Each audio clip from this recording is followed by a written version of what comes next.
उत्तर प्रदेश के पूर्व मुख्यमंत्री राष्ट्रीय अध्यक्ष अखिलेश यादव ने आज प्रदेश के सभी व्यापारी नेताओं के साथ मुलाकात के साथ ही उत्तर प्रदेश में लॉकडाउन के दौरान हुए व्यवसाय के नुकसान पर चर्चा करते हुए प्रदेश की योगी और देश के मोदी सरकार पर जमकर निशाना साधा। अखिलेश यादव ने आगे कहा, लॉकडाउन के दौरान व्यापारियों को भारी नुकसान हुआ है। उन्होंने कहा कि सबसे ज़्यादा लूट और बर्बादी व्यापारियों की हुई है, लेकिन योगी सरकार व्यापारियों को लेकर चिंतित नहीं है। व्यापारियों से संबंधित कोई भी कार्य सरकार नहीं कर रही है। सबसे ज्यादा नुकसान उनका हुआ है। जो बैंक से सपोर्ट मिलना चाहिए था, जो उन्होंने लोन लिया था कारोबार करने के लिए, उस समय कारोबार नहीं हो पाया, तो कोई सहयोग सरकार की तरफ से बड़ी पैमाने पर नहीं मिल पाया। बिजली का बिल भी उन्हें उस लॉकडाउन पीरियड का भुगतान करना पड़ रहा है, जबकि कारखाना कारोबार नहीं हुआ है। जो फिक्स है वो भी देने पड़ रहे हैं। इसी तरह उनके सुरक्षा का सवाल है। सबसे ज्यादा लूट और बर्बादी अगर किसी की हुई है इधर उत्तर प्रदेश में, तो हमारे व्यापारी भाइयों की हुई है।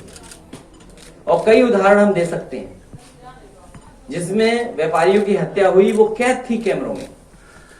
सरकार जब बनी थी उस समय मथुरा की घटना सीसीटीवी में थी कैद, कि किस तरीके से एक सुनार के यहाँ घटना हुई, जान ले ली गई, हत्या कर दी गई।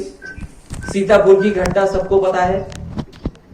और अखबारों के माध्यम से और जानकारी जो संगठन के हमारे समाजवादी पार्टी के लोगों ने दिया कि प्रतापगढ़ से एक व्यापारी परिवार यहाँ मुख्यमंत्री आवास में मिला था आकर के, और वापस गया तो उस परिवार की हत्या हो गई।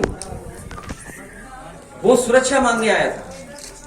तो कोई व्यापारी अगर मुख्यमंत्री आवास तक पहुंच जाए और अपनी तकलीफ परेशानी कह दे, बता दे, और उसको तब भी सुरक्षा ना मिल पाए, इसलिए मैंने कहा है कि जिस तरीके से वर्ल्ड क्लास समाजवादी सरकार में पुलिस रिस्पांस सिस्टम बना था, आने वाले समय में अगर हमें व्यापारियों का डेटा रखना पड़ेगा, बाजार के हिसाब से कुछ चीजें रखनी पड़ेंगी, तो सरकार रखेगी।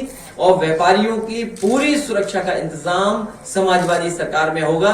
चाहे डायल 100 जो अब डायल 112 है, उसमें विशेष सुविधा कहीं बनानी पड़े। तो मैं बधाई देता हूं व्यापार सभा के सभी पदाधिकारियों को कि उन्होंने बहुत अच्छा संगठन का काम शुरू किया है। और आज का दिन जो तय उन्होंने किया, इसलिए हम उन्हें बधाई देते हैं कि जब चुनाव घोषित हुआ था तो 4 जनवरी को ही चुनाव घोषित हो गया था, और अब 1 साल है जब चुनाव घोषित हो जाएगा। और व्यापारी साथियों ने आज संकल्प लिया है कि आने वाले समय में बदलाव होगा। ब्यूरो रिपोर्ट, तेजस खबर।